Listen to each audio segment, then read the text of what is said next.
Well, folks, here today I bought two brand new stocks in the public account, and it's very rare for me to ever buy a new stock in the public account, never mind two in the same trading day, all within probably about a 3-minute span of each other. So in this video here today, we're going to go through what these two new stocks are, why I bought them in this video here today. Dollar stores are getting absolutely wrecked. Dollar Tree was down 22% here today. It's down 55% in the past, just year to date. It's not even in the past year, just year to date it's down 55%. Another value stock getting absolutely destroyed. Dollar General's down a whopping 40+% this year. I mean, my gosh, the hot days of these stocks are long gone. We'll speak about dollar stores if there's an opportunity here in regards to these stores. This looks at Dollar Tree's yearly returns. This used to be an epic stock. 61% the stock went up in 2008. Everything else was crashing in 2008. Meanwhile, Dollar Tree was up 61%. It had 9 of 14 years during this 2008 through 2021 span where the returns were double digits. Absolutely incredible stock during that time. And nowadays it's complete opposite. So we'll talk about if there's opportunity there. Nvidia got hit again here today, down 17% in the past 5 days. After hours, we hear this shocking news. Nvidia did not receive a U.S. Justice Department subpoena. What is going on there? So we'll speak about that, what's going on there, and if there's an opportunity on a huge bounce back for Nvidia the next couple trading days, okay? PayPal, Meta are significantly outperformed the SP 500 so far in the past month. We'll speak about if that outperformance is going to likely continue or not in regards to that. Bath & Body Works is under $30 a share, down another 3+% here today. Stock down over 30% year to date. Another one of these value dividend stocks that's just getting absolutely wrecked. We'll speak about if this stock is an easy buy the dip opportunity. If you don't know Bath & Body Works, have you never been to the mall before? Like, it seems like they're in every single mall out there selling their soaps and their candles and all those sorts of things. Crude oil, what's going on here? It's so suspect. $69, down about 20% so far this year. Meanwhile, you get news like this. U.S. crude oil inventories drop more than expected, and yet price still can't go up even with that news. Suspect. We'll speak about that and what's going on there, okay? Appreciate y'all joining me as always. Thank you so much for being here.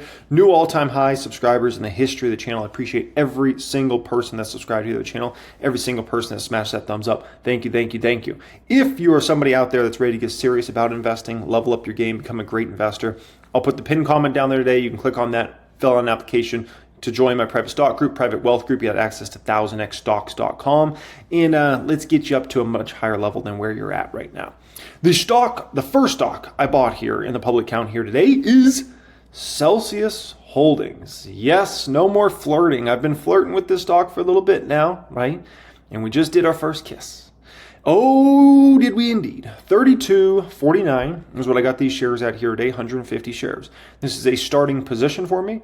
This is not the whole thing. This is a starting position. And I expect to buy the stock on and off for probably, my guess is the next 6 months.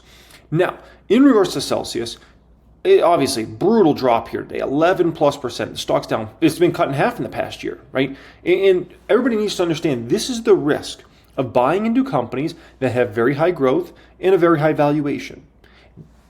This is a perfect example, and it's a retail trader stock. You want to buy into a stock that has, insane growth, insane valuation. Just be prepared to get cut in half.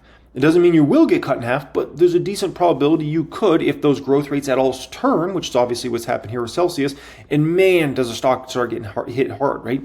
This looks at Celsius's PE over the last few years, right? 392, 456. Keep in mind the stock market in general trades at a PE somewhere in the 20s usually, right? Or even under 20s in tough times. 761, 1,200, 393, 260. So Celsius was always a very high PE stock. And it reminds me a little bit of ELF, right? ELF is another great example of a stock that, look at the past year. ELF's flatlined in a year. And this is all while the numbers have been great. So this is another perfect example of kind of the risk you take if you're going to buy into these stocks that have insane growth, but also insane valuation, right? Look at ELF. They beat every single quarter. And yet, what does the stock have to show for it in the past year? Nothing. Literally nothing. Despite them destroying numbers quarter in and quarter out, right? Now, me personally, I'm a happy camper. I have no complaints. So what? The stock hasn't done anything the past year. I'm up 1,700%, right? I've been in the stock for years and years and years, so there's no complaints from me. But I can tell you if you're an investor who's bought in the past year to ELF, you probably have some complaints because you're like, man, this stock's so hard to make money and they're reporting all these good numbers. Like, what the heck's going on? Very similar phenomenon with like a Celsius, right? This is a 5-year chart of Celsius. If you've been holding Celsius for 5 years, my gosh, you've outperformed Nvidia. The almighty Nvidia, the stock that everybody thinks about as the greatest stock in the stock market the past 5 years. You outperformed them. That's incredible, right? 2,500% gain in the past 5 years for Celsius. Nvidia's at 2,200% gain. Now, is it the 7,000 plus percent gain you were sitting on a few months ago? No, but 2,500% even after an epic crash is still pretty dang impressive. The S&P 500 is up a paltry 85% in the past 5 years, right? S&P 500. So, but when your holders are very upset in regards to Celsius here, right? And I saw some people on X today. We're about to go through my projections for Celsius here and where I think the stock price is going and whatnot. I saw people on X today upset. Man, were they upset about Celsius stock. They're calling for the CEO's head. They want him fired. Saw several people, and I saw a ton of people liking those comments. Yeah, let's fire the CEO. Let's hire the CEO. Yeah.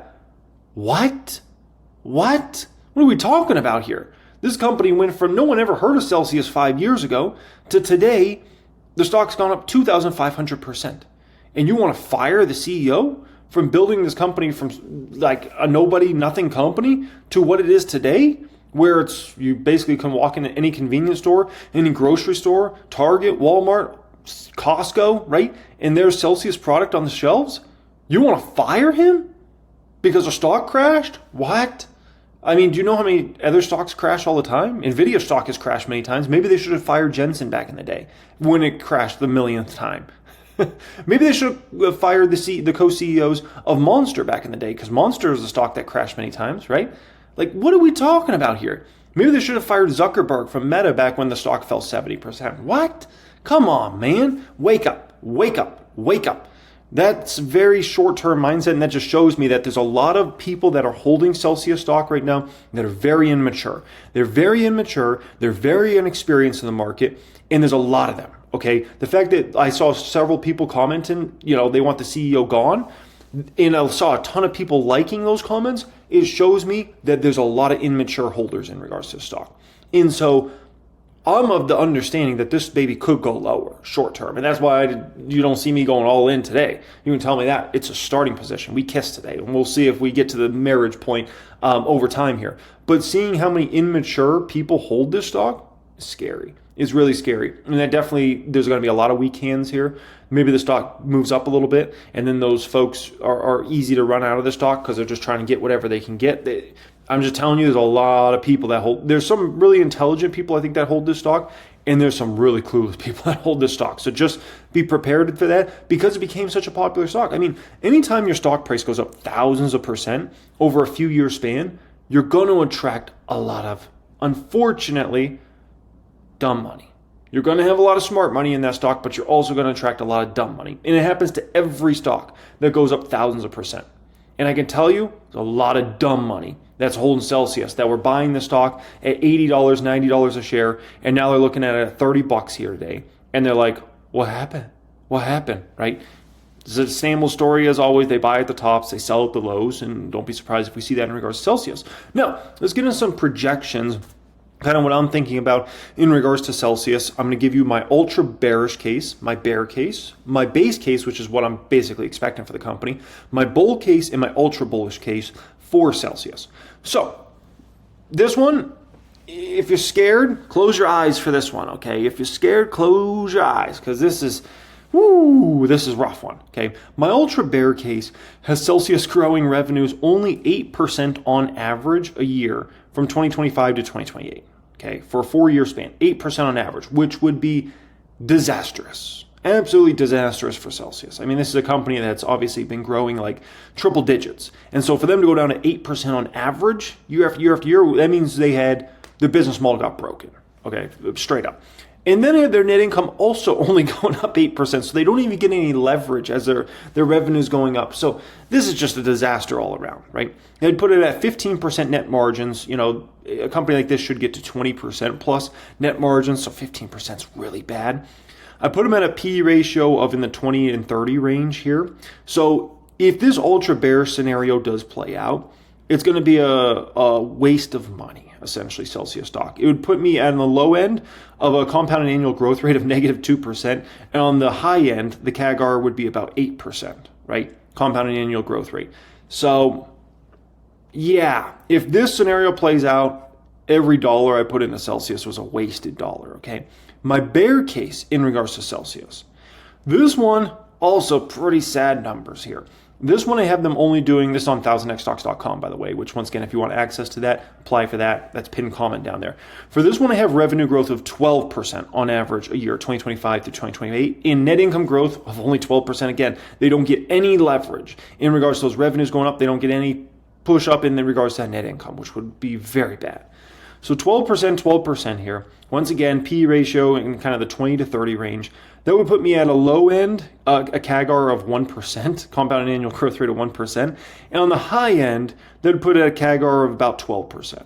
So, this one isn't horrible, but it's still pretty dang rough. And I would still look at this as kind of like wasted money in the end because of so many other opportunities out there that could be better. So if either of these scenarios play out, no bueno.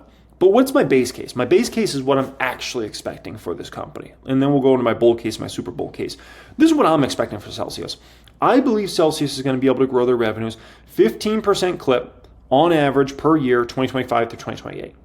I believe Celsius is going to get quite a bit of leverage in regards to their bottom line over the next 4 years, essentially. And I believe 2025 to 2028, they'll be able to grow that net income 25% on average a year, which will put them at a net income margin of around 21%, which is decent for the drink category. It's not the most amazing number you've ever seen, but it's a decent, respectable number, which is, I'll be thinking about Celsius as more a mature company then, right? Getting up to about $3 billion of revenue. So I expect them to be somewhere around there. Now, if they're growing 15%, 25%, you could easily command a 25 to 35 PE ratio. You could probably command higher than that, but I'd rather be a little conservative. So in this scenario, I would get a CAGR on the low end, a compounded annual growth rate of about 19%. On the high end here, I'd get about 30% compounded annual growth rate. That's my base case. That's what I expect to happen here. That's why I started a position in the stock here today, because I believe there's quite a bit of money to be made here over the next few years in regards to my base case. But we have some even better scenarios. What about my bull case in regards to the stock?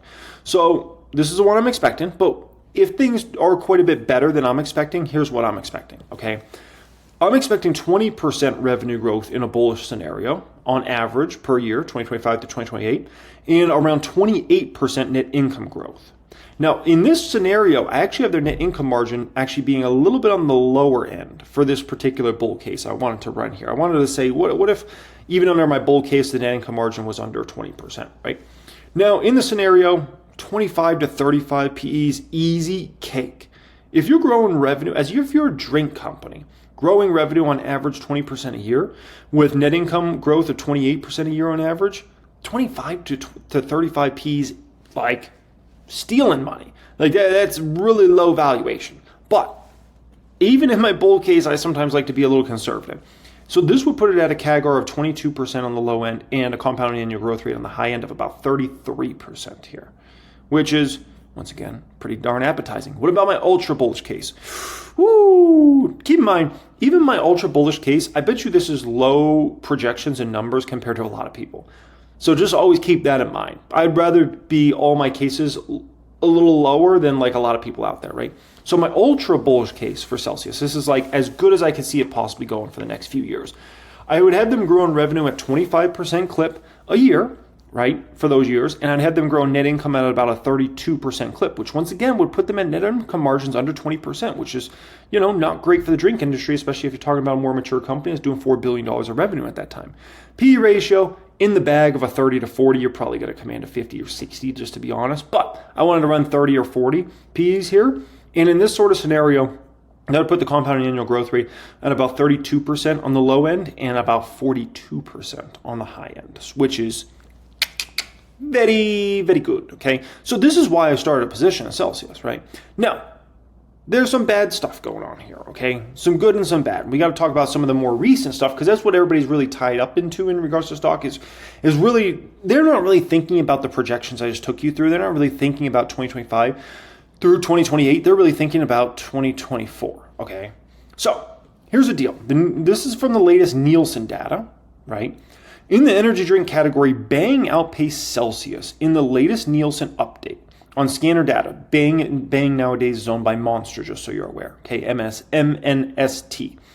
On scanner data at retail outlets in the United States, for the 4-week period that ended August 24th, Bang saw sales up 13.4% year over year. So Bang sales are very good. Monster's certainly getting that brand turned around, right? That brand was a super hot brand many years ago. Then it went through some really tough times. Monster acquired the company, and then, it seems like Monster's bringing them back to life. Now, Celsius grew 5.9%. So people would be really freaked out about Celsius if the numbers were negative, right? If Celsius was going down in regards to sales. Sales for Celsius are going up and up and up and up. Were they beat out by Bang? Sure. But Bang's a turnaround brand, right? But at the end of the day, Celsius destroyed Red Bull and decimated Monster, right? If you look at Red Bull was up 2.5%, Celsius up 5.9%. They over double upped the gain here. So I would look at this and I'd say this is actually very bullish for Celsius. Additionally, Monster has some problem with their core brand right now, but Monster is very well diversified. We might speak about that later on in this video. Hint. And so at the end of the day, if Monster brand might be doing a little weak, they might have other brands that are doing very well. But I look at this Nielsen data and I understand people could look at this as a negative. I look at it and I'm saying this is pretty dang positive. But here today, a big negative thing came out. So this is from what the CEO said at this conference here today, right? This is a Barclays conference that happened this morning. He says, now through the first half of this year, we did see roughly over $47 million decrease in orders associated with them optimizing their inventory. They talk about Pepsi here. Inventory levels as they're gaining more efficiencies with the relationship. We're improving supply chain timing, logistics, and being more effective and efficient all around. That's out of our control as far as Pepsi bringing down inventory levels. He says, what we're seeing year to date, roughly around $100 to $120 million of orders being reduced from what they had ordered last quarter. So, no bueno, right, in terms of short-term numbers. So we're still seeing these inventory levels being reduced. So it's not like this is over yet. It's still an ongoing issue, which freaks a lot of people out from a short-term perspective. We're still seeing these inventory levels being reduced. It has increased in the third quarter. So what this sounds like here is the inventory levels in terms of the reduction, they're increasing it. So it's getting more serious, right? That's something we can't control. So we just have to really disconnect. It's unfortunate, it's disappointing. We have to disconnect just because of the optimization that Pepsi is doing within the inventories, which is impacting us by about $100 to $120 million estimate this quarter. Okay, so this sucks obviously short term, right? This basically is John saying, don't get excited about these numbers short term. Don't. Because of what's going on there with Pepsi, which is from my understanding, their main distributor. Now, at the end of the day, this sucks, I understand, for the next quarter or two, but this is great long term. Would you rather have Pepsi have way too much inventory and have a situation where, Celsius has a bunch of product that, goes bad or they have to discount heavily or something like that? No, of course not. You'd rather have them run an inventory lean. You can get a better understanding of what demand is rather than just massive amounts of inventory sitting around in Pepsi warehouses, right? So it is one of those things that sucks short term for the numbers. I think it's actually a great thing long term. You'd want Pepsi running. And I've owned several stocks that had to go through this time period in the past. Honest had to go through this with Target. I owned other companies that had to go through with this with Target or Walmart or other retailers where basically they would bring down their inventory and, it was what it was. Like you can't, you'd rather run lean inventory than these folks have too much inventory, right? Now, additionally, you got to consider this in regards to Celsius. We're going to likely see tax loss harvesting. It's likely coming, okay? That's likely coming in the fourth quarter of this year. So you got to be aware of this. So my worst case scenario for kind of where I see Celsius stock going here, I think kind of like $22 to maybe $27. That's worst case. That does not mean it's going to go to those ranges, right? That's just kind of like if it goes really bad, if they cannot turn around the sentiment, The sentiment just continues to be bad. They miss their upcoming quarterly numbers. Then they have a bad guidance, and it's just, analysts come out and get very negative on the stock. And remember what I told you earlier, there's a lot of immature shareholders in the stock, a lot of people that don't really know what they're doing. You could have a lot of weak hand selling along with tax loss harvesting. It's possible. It's possible to go to like the $22, $27. Somebody was talking about $15 earlier today. I don't really foresee $15. I think that's a little extreme. But could I see 22 to 27 range? Yes, if it really got ugly here. And let's add on top, let's say the market was weak as well at a particular time. Oh boy, could that get things very interesting. No, it's important to remember, there's a trailing 12-month revenue chart for Celsius. It's about as beautiful as you can get. It's as beautiful as you can get, right? Additionally, you want to see something really great with Celsius's business model. They run this company insanely lean. Like when you consider how relevant this brand is, how successful their brand is, how much money they're doing now, look at this. They do nearly $2 million in revenue per one employee. That's epic. Epic, right? If you look at Microsoft's around $1 million, a little over $1 million per employee. So we're talking about Celsius is almost a 2x of Microsoft. That's incredible. Now, Nvidia is kind of the holy grail from what I've seen. They do over $3 million of revenue per employee, which is just an epic, epic number. Monster, if you're wondering where they're at, a big established company, they're at about $1.2 million of revenue per employee. So Celsius has beaten Monster quite a bit in regards to this category. So it's very impressive. So Celsius is the first stock I bought in the public count here today. What's the second stock I bought? And then we'll get into all those other subjects we'll speak about, okay? So the second stock I bought here today in the public count is Monster Beverage. Yes, indeedy, baby. So I started a position in Monster for the first time in years. If you don't know, like back in the day, I used to own a lot of Monster shares back in the day. And I did great on the stock, ended up selling out over the years. And I haven't owned this one for a long time. And I said, it's time to get back in, okay? So Monster is very different than Celsius. Celsius, you think about just Celsius brand and that's it. Monster, you think very differently. Obviously, they have their ridiculous amount of Monster-related products, which is insane, right? But additionally, by the way, this is a tier list of Monster, which is kind of cool. I've never tried them all, so I can't speak on that. And then additionally, they own the Bang brand, which we spoke about earlier, right? So they have that as diversification. Additionally, they own the Rain brand, so they have that as diversification as well. Additionally, they own Full Throttle, and additionally, they own NOS Energy. So when you look at Monster, ultimately what you see is a very well-diversified company. They're a company that does business international in a major way as well. So they're not just kind of like US-based. Celsius is starting to expand international, but Celsius is really still heavy US, right? Heavy US.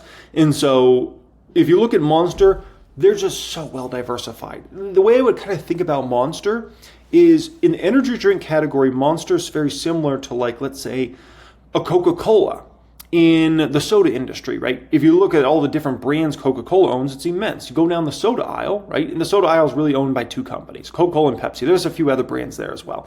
But really it's ultimately made up by two companies, right? It's Coca-Cola and it's Pepsi.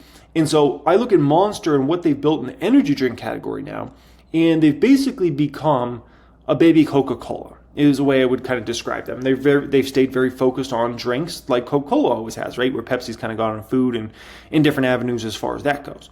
Now, in regards to Monster, this is not the super exciting buy like it is for Celsius. Celsius is like that buy where it's like, man, if this works out, it's going to make me a lot of dang money. Monster's not that. But what Monster gives me is stability. It's a fair price I'm paying for this company. If I look at a 2-year forward P, it's around 22. It's very fair for a company that's this well diversified, international as well. But I look at it as a hedge against Celsius. So let's say I'm wrong about Celsius. Let's say Celsius is just doomed and, it just goes down and down and down and it can never come back. And it's always like a $5, $10, $15 stock, right?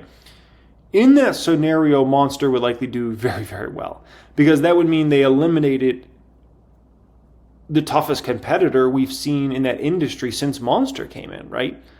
Like if we think about the energy drink category, it started with Red Bull. Like Red Bull was really the first ones to be super successful. Then came along Monster, was launched in 2002, bigger can, more aggressive marketing and those sorts of things, and Monster became a monster, right, in the category. From there, we saw Bang come in. It was hot for a couple years there, and that was a serious kind of competitive threat for a little moment, right? And since then, Celsius. And Celsius has become like the big entrant. But those are the only 4 brands that really tore it up in regards to the energy drink category, right? 4. And that's in an industry that's been around for about 30 years now. The energy drink category, I would look at it, it really started around the mid-90s, right? And so I would look at the energy drink category as probably about 30 years old in reality. And we've really only seen 4 brands like really come in and be serious threats to become big giants in the brand, right? And 2 of those brands are owned by Monster and Bang. So anyways, I look at it kind of as a hedge play here. It's a sleepy, safe stock that I feel comfortable with. Good. It's one of those companies that makes a ton of cash flow. They're going to continue to make a ton of cash flow. They're going to be able to do share buybacks over time. It's Coca-Cola. It's Coca-Cola all over again is kind of the way I look at Monster, right? It's not the exciting Monster that I was in back in the day. I'll be clear about that, right? Monster, when I was in it back in the day, it was exciting, man. Monster's not that today. But just because it's not exciting doesn't mean it can't be a moneymaker. And so Monster, I look at it as it's better than a savings account. That's the way I kind of think about this one. It's a good hedge, right? Now, dollar trees, right, or dollar stores in general, these stocks get obliterated. Is there an opportunity in these stocks? When you see 55% down year to date, you start kind of saying maybe there's money to be made here, right, in these dollar stores. Here's the deal, right? And by the way, they're just on a long list of these value type stocks that are getting absolutely obliterated, right? Look at this headline here today. Dollar Tree stock tumbles as outlook lowered due to immense pressures. Listen, I can't own a stock like that. No, not when we have all these inflationary pressures we had over the past few years. When the consumer's more conscious about price than they've been probably in 15, 20 years, and yet these companies still can't perform? No. This is not good, okay? Dollar Tree reports their second quarter. Listen, the same-store sales for Dollar Tree was up 1.3%. They're getting destroyed by CPI. They can't even keep up with CPI, right? Walmart's having no trouble. Walmart's numbers look good. Why is Walmart putting up very nice numbers and Dollar Tree's not? Why is Walmart stock near all-time highs and Dollar Tree's not? It looks to me like these dollar stores are just getting beat by Walmart, man.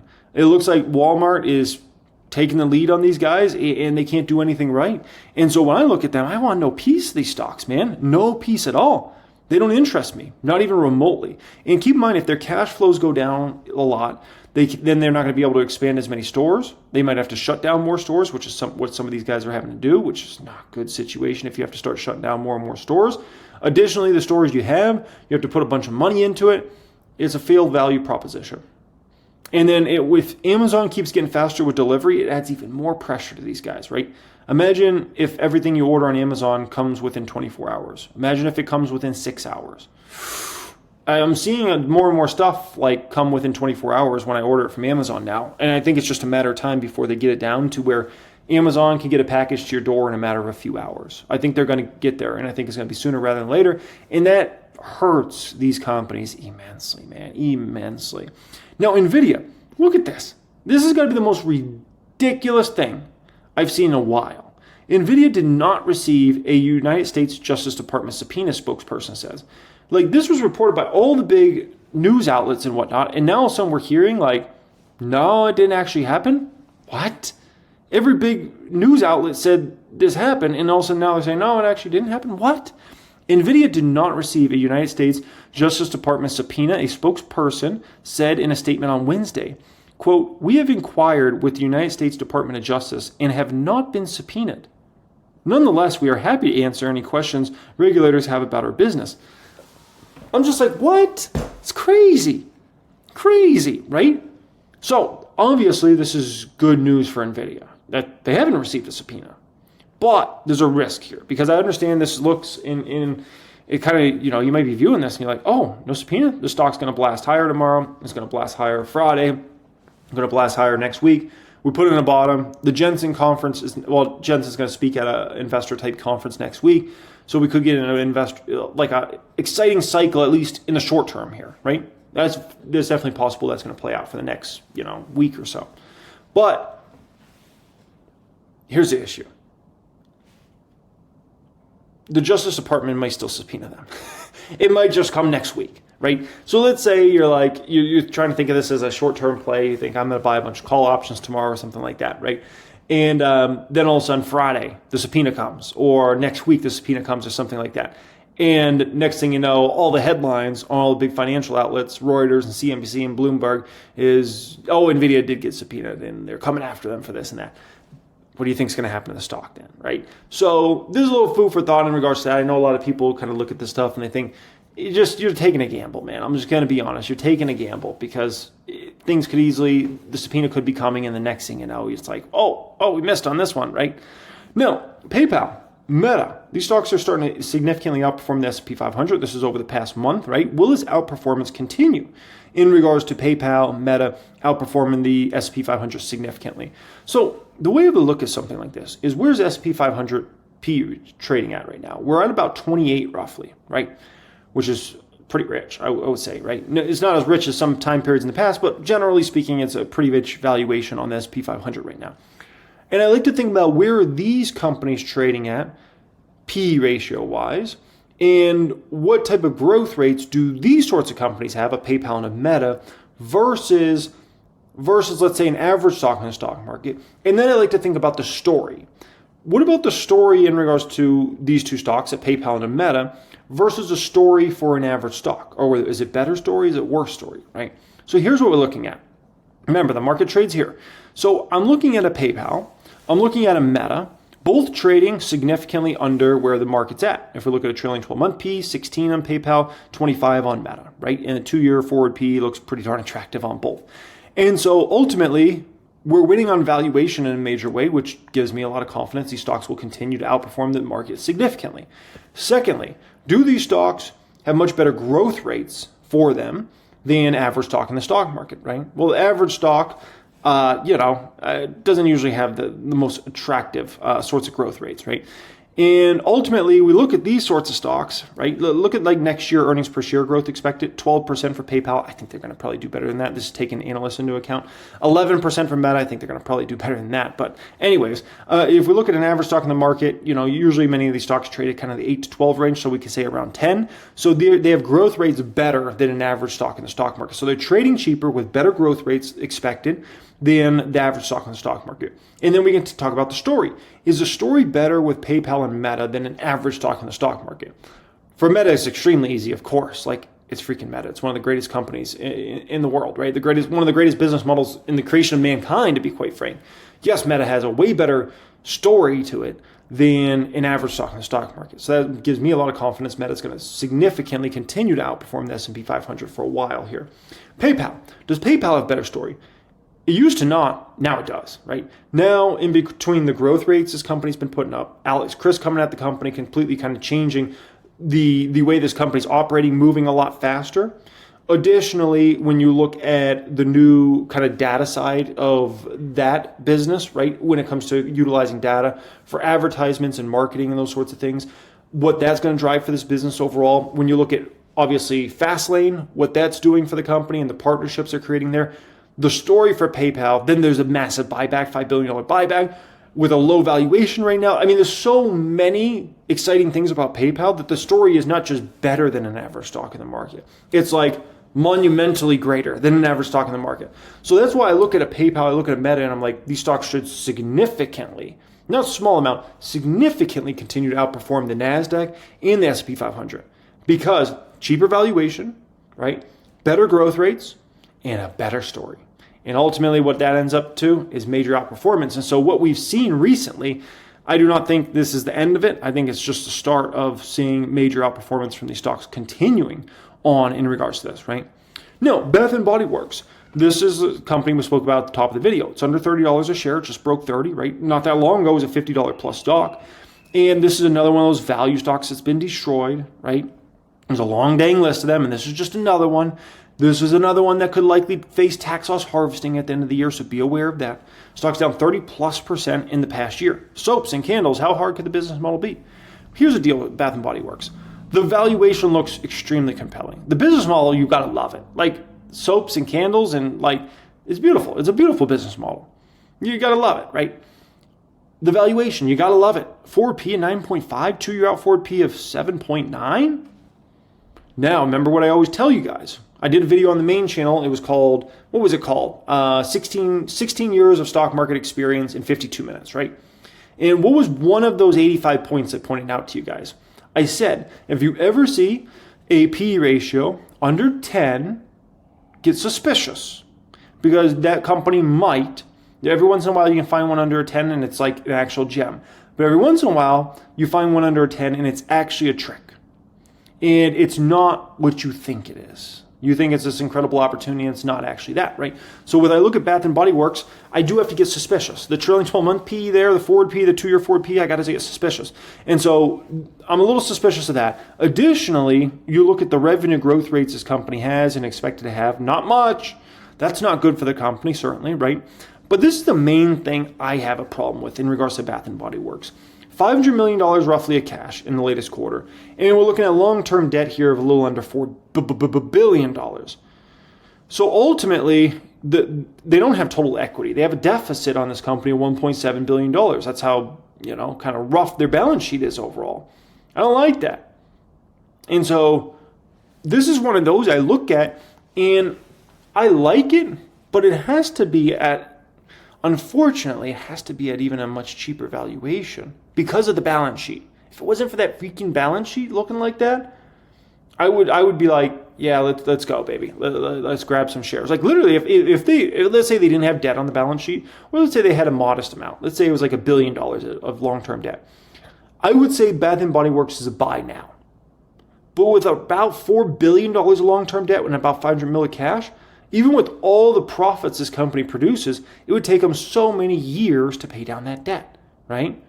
So that's ultimately what will keep me out of the stock, unless, if it went under 20 for some reason, it had a much more epic crash and it went under $20 a share, maybe then I'd be willing to take a flyer on this. But, just here, it just doesn't interest me, man. It does not.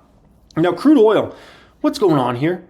It's down about 20% in the past year, right? Look at this here today. U.S. crude oil inventories dropped more than expected.